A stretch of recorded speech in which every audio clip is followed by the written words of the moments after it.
X-Play's Summer Games Preview Week continues with never-before-seen footage of LEGO Indiana Jones, as well as an exclusive new Soul Calibur 4 preview. Plus, our first look at Steven Spielberg's Boom Block and a world premiere look at the combat in 2 Human for the Xbox 360. X-Play starts right now.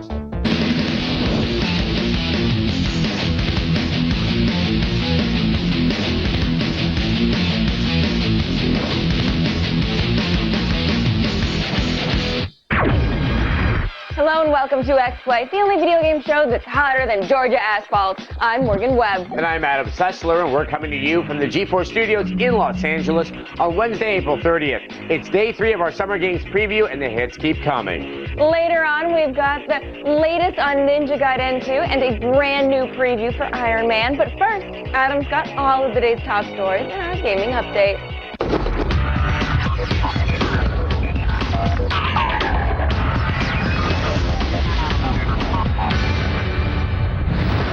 Grand Theft Auto 4 just might be the most expensive game ever developed. While the current official record is held by Yu Suzuki's Shenmue at $70 million, Rockstar producer Leslie Benzies believes Grand Theft Auto 4 cost around $100 million to create. Speaking with UK news site Times Online, Benzies also revealed that over 1,000 people had a hand in making the game. Rockstar has also revealed that GTA 4 will take roughly 100 hours to complete. Assuming you don't have your cell phone set to silent. As Grand Theft Auto 4 breaks into the wallets of gamers worldwide, some PlayStation 3 owners have had trouble connecting to the game's multiplayer component through their in-game cell phones. Instead of connecting, gamers are receiving a text message that simply says, "Cannot connect to game provider. Please try again later." Rockstar says they are currently looking into the issue. In the meantime, Nico may want to consider upgrading to a premium quality phone like his cousin Roman, and hope for better reception. And finally, owners of the PS3 version of Burnout Paradise will soon be able to upload their game save file and have it analyzed at CriterionGames.com thanks to the recent Bogart update. Gamers will be able to transfer their game saves from their console's hard drive to a USB thumb drive or memory stick. Once the data has been analyzed, Criterion's website will create an interactive map that allows you to view the location of the undiscovered items in Paradise City. Well, that's it for today's gaming update. For more of the latest news, be sure to check out G4 On Demand or head over to our website, g4tv.com/xplay. But now let's go over to Morgan, who also teaches archaeology in her spare time. Thank you, Adam. The LEGO Star Wars series managed to do the impossible, make these Star Wars prequels tolerable to play through. Thankfully, the team at Traveler's Tales have a much better trilogy to work with this year. In this X-Play exclusive, we take a look at LEGO Indiana Jones.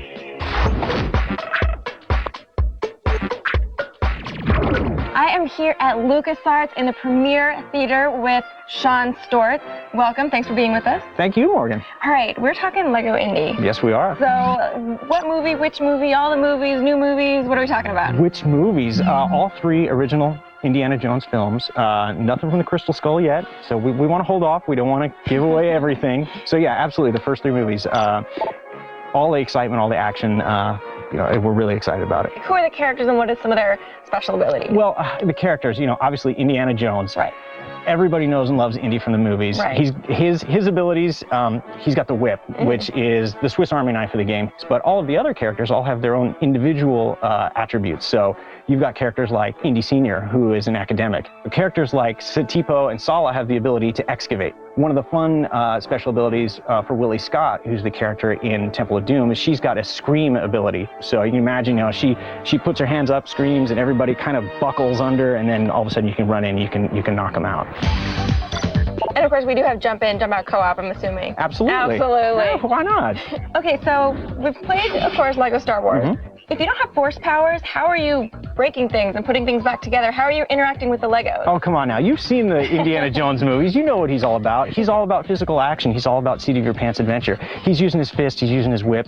His companion characters, they're doing the same kind of thing. So this game is much more physical than Lego Star Wars. And we saw Indy riding around on a little vehicle. Are there going to be kinds of vehicles that you're going to be able to play in the game?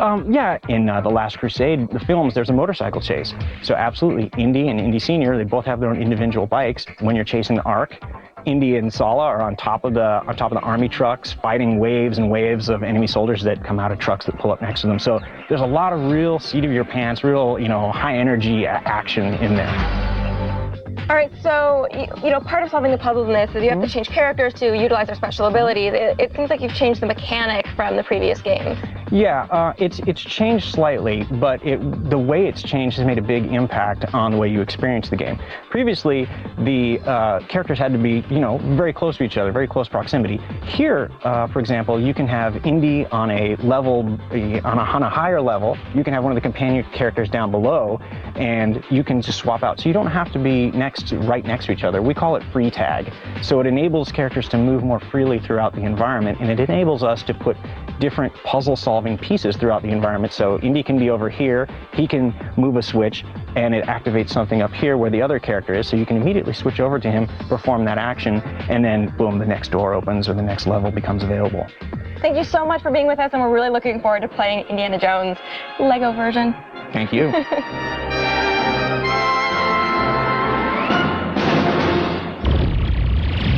That might just cure my apprehension about Crystal Skull. Well, whether you're a master ninja or a lowly ninja dog, there's no denying the flying dismembered limbs make for a fun video game experience. Ninja Gaiden 2 is set to debut June 3rd, and it's going to be messy. Here's our preview.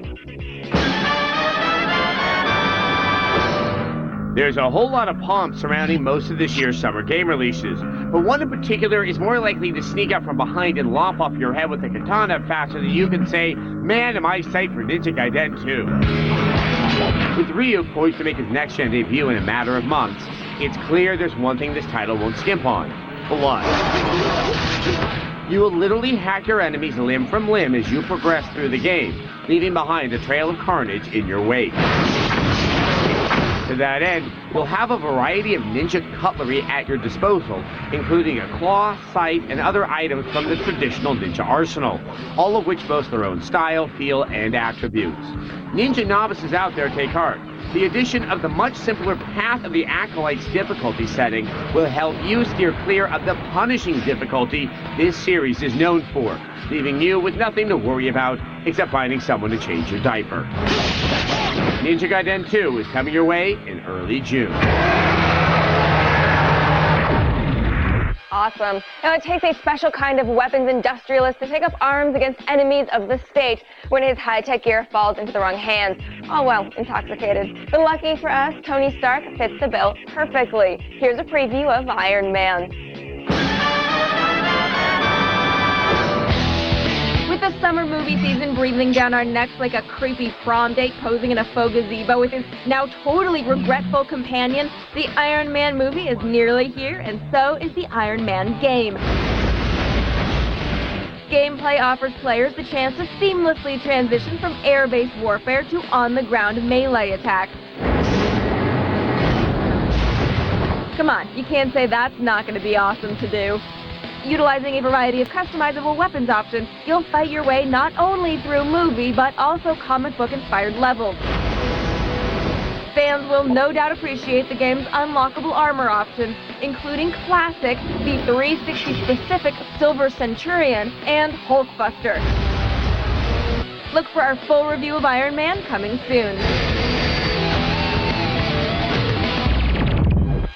Well, acclaimed director Steven Spielberg has collaborated with Electronic Arts to create an unusual puzzler called Boom Blocks. I recently got a look at this bizarre explosive version of Jenga that defies explanation. Here's our preview.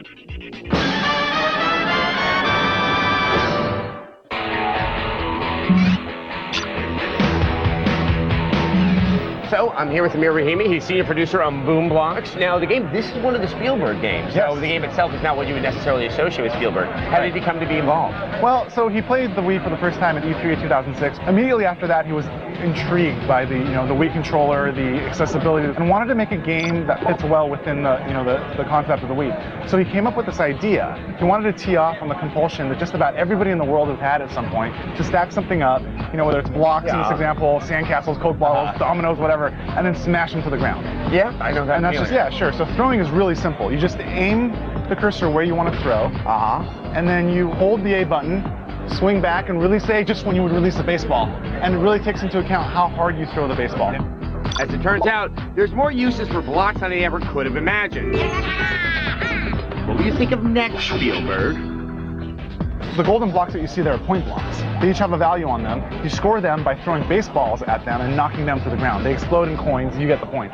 Whoever has the most points at the end of the level wins. This one sort of modeled after when you were a kid, you sat across the living room with your buddy, you built up your little thing of castle of blocks, he built up his, and you take turns chucking balls at each other's castle, trying to knock them down.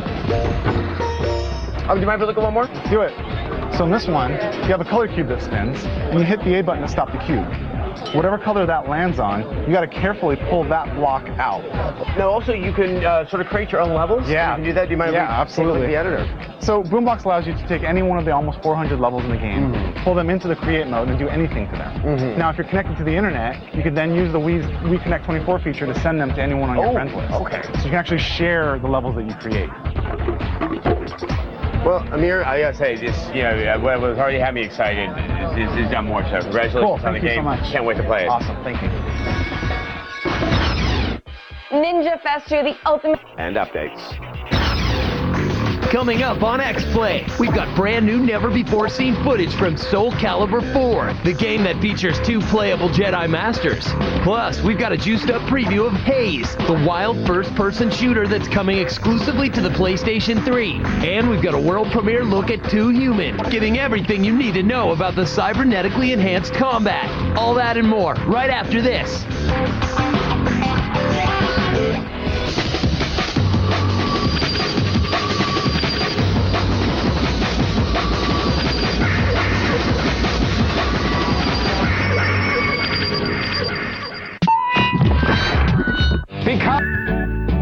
It's unanimous. Fans and critics agree Attack of the Show is time well wasted. One of the coolest shows on TV, more ballsy in its journalism than 60 Minutes. What will the fanatical religious right hate more? The fact that there's witchcraft in the book or that there's a gay headmaster? AOTS doesn't push the envelope, they lick it. Yeah! I attain Technobliss. I think you should just take it out and show everybody what you got. The show that gets it before it gets out. Attack of the Show, weeknights at 7 and 10, only on G4.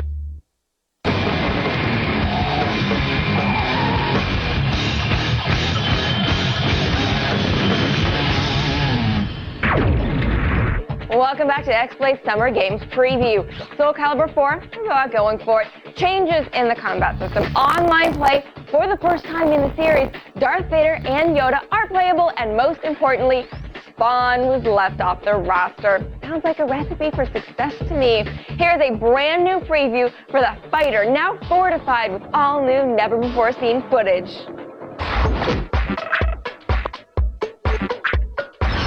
The battle for the Soul Blades continues in Soul Calibur 4, and with its release date fast approaching, we once again caught up with game director Katsutoshi Sasaki for the latest on all things Soul.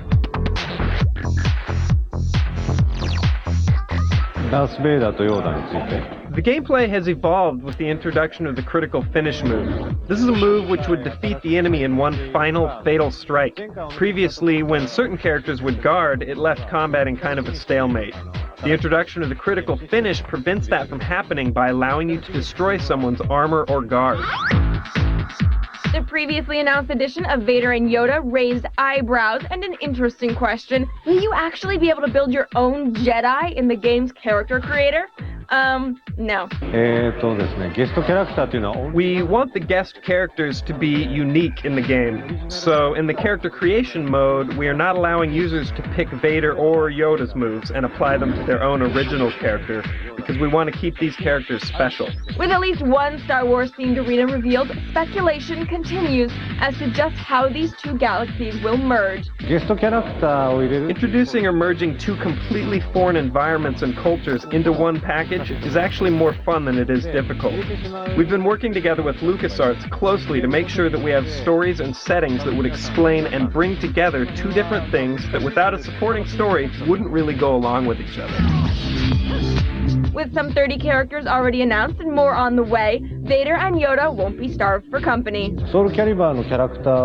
Simply put, we always try to create a roster that provides maximum satisfaction to the users. When we do introduce new characters, these new characters have different weapons and different attack styles that provide something new to the gameplay and the combat. Soul Calibur 4 is coming your way this July. Ubisoft's first-person shooter Haze was originally set to debut last fall, but Free Radical, the team behind Time Splitters, have put some more spit and polish on this PlayStation 3 exclusive in the meantime. Here's a preview of what to expect. Haze all around. I don't know if I'm coming up or down. That's what Haze does to you. Makes things all hazy.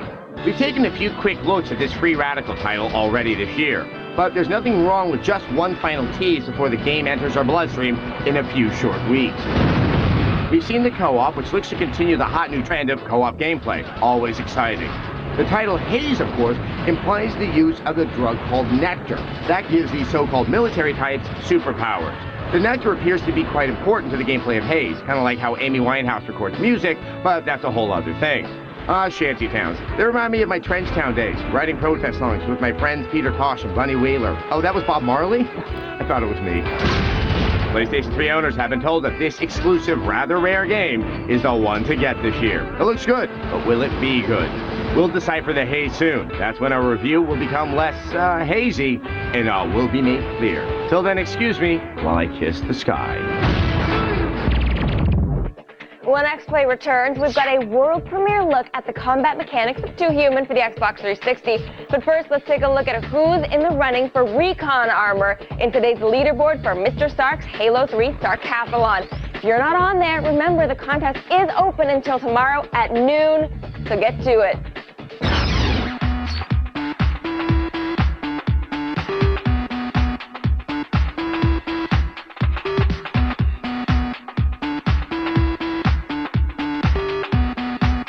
Yo, where your ninjas at? On Take G4 on the road. Download this show now as a G4 podcast.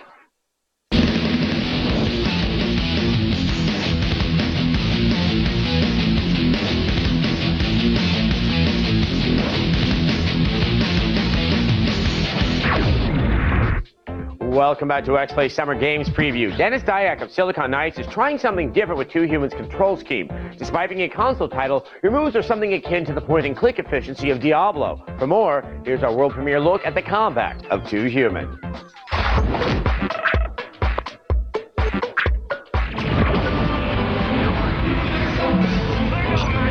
So the combat in the game, what is the player going to be doing that makes it so different from other action games? You know, that's one of the things that I think separates Too Human more than anything else. We want it to be an epic game where you're fighting mass armies of enemies. So we need you to feel like a god amongst men as you play Baldur. So a god amongst men should be able to destroy millions and millions of these.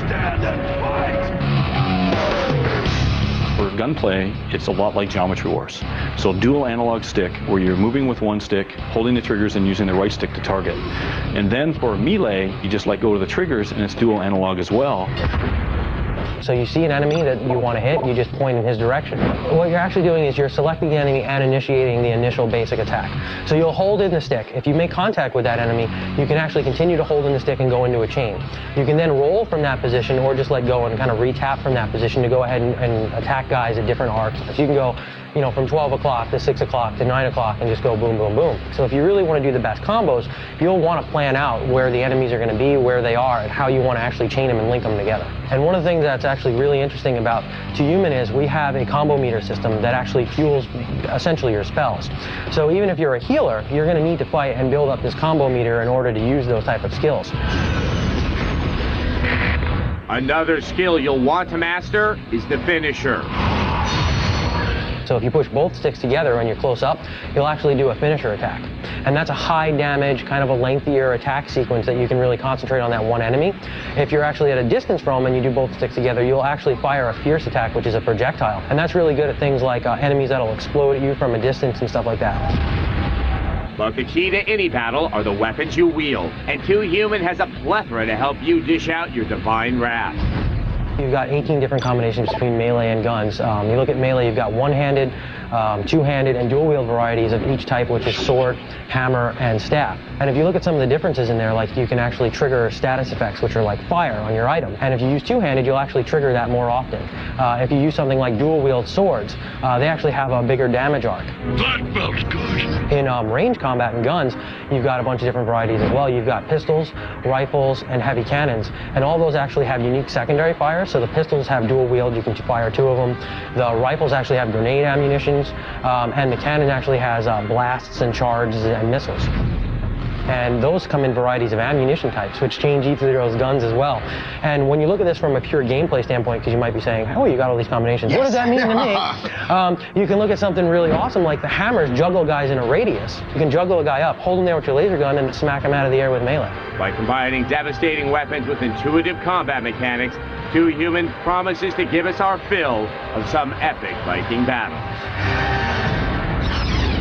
Tomorrow on X-Play, Morgan goes hands-on with the Force Unleashed for the Wii and shows you how to wield a lightsaber in this X-Play exclusive. Plus, we'll have a world premiere look at the Age of Conan you won't see anywhere else.